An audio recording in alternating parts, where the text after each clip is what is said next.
Hello, Team Vikings. So, welcome back to day two of My Life in 30 Words. So, hopefully, yesterday you were able to get started on brainstorming. I know it might have been a little bit difficult to think about yourself, but let me just go a little bit more in depth about what I need you to do. So, at the end of this class period, I would like you to have at least three adjectives that fit into each of these categories, which include traits, things that make you unique, your favorite things, your hobbies, symbols that represent you, and then any other important details would be anything that wouldn't fit into any of these other boxes.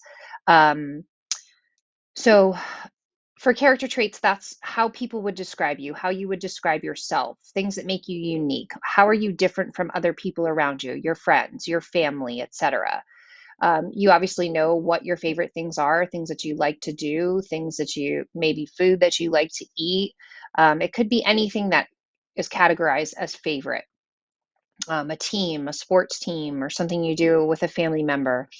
Hobbies are things that you're invested in that you kind of practice often. I mean, it doesn't have to be a schedule, a set schedule. It doesn't have to be something that you do over and over again every single week, but it's something that you've been interested in for a while. I know a lot of you might falter to video games, but I guess that technically could be a hobby. But think about things that you've done that have kind of made you who you are. Even if you did it in the past and you don't do it anymore, I would still consider it a hobby because it's something that once interested you and brought you to who you are today. Symbols that represent you could be if you play a sport, it could be that particular ball that represents that sport. It could be if you're musically inclined, a music note.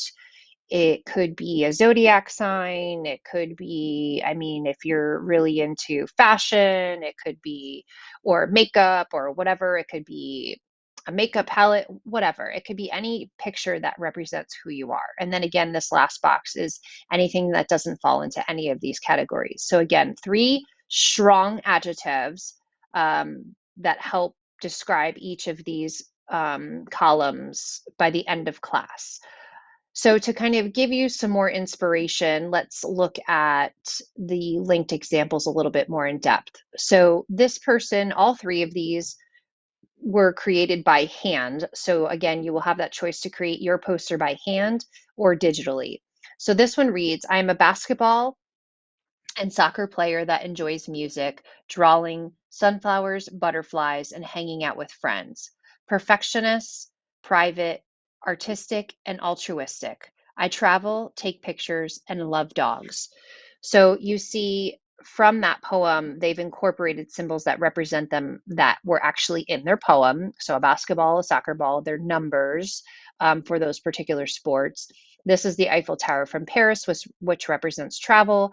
And then they decided to draw the sunflowers and butterflies all around their poem to make that connection. Very artistic. Out of the three linked examples, this one is my favorite. This is the one that meets the requirements the best, whereas the other two don't. However, the reason I included them is just to show you options and how each person's does not look the same and the creativity is up to you. However, how the poem is formatted, I specifically or particularly like the one I just showed you. Now, this one you'll see automatically right off the bat is different. So they broke it up into little boxes. Their background is their initials. They hand drew their symbols again with cheerleading, pencils for drawing, a palette for painting. And it reads, I am optimistic and curious, loving sister who likes to draw, paint, and cheer. Though my room's a little messy, I don't think before I do. I'll keep trying to improve. So I do like this poem. I just think it's a little broken up because of being in those boxes, but this person tried to be creative, which I appreciate as well. Okay. And then the last one is about a person who likes to sing and act. And this one, they chose to represent their symbol nice and large on their poster, and the poem itself is kind of smushed in the corner. So I would definitely give feedback on that being a little bit bigger and being um, more like a poem than just stating sentences. So it reads, I'm really good at singing and I love writing songs with friends and family. That is why I want to be a singer-songwriter as my career. That's my life. So this one's not as meeting the requirements or guidelines as closely as I would like them to do. And then they put their favorites all in these little bubbles. Again, very creative. I appreciate the creativity, which is awesome, but I would want more out of the poem. And that's why I'm going to take you back to also the rough draft versions of Mason and Jacinta. Please try your best to stay away from using a lot of pronouns because that just takes up a lot of your poem and you only have 30 words to tell me about yourself. And I want you to get as much on the page as you can and not just soak it up with all saying I over again. It's not just telling me a sentence. Look at these for more guidance in terms of what the poem should actually be. And then I would say use these more of inspiration of how you might like to set up your poster, if that makes sense. Okay. So again, 3 adjectives each box by the end of class. If you think you're ready and you are already close to doing that at the start of class, then you can start inputting your words to create your rough draft. And this table is what you'll use to do that. You can, again, do it in the paper packet that I gave you, or you could do it in the digital version that I also attached to the assignment.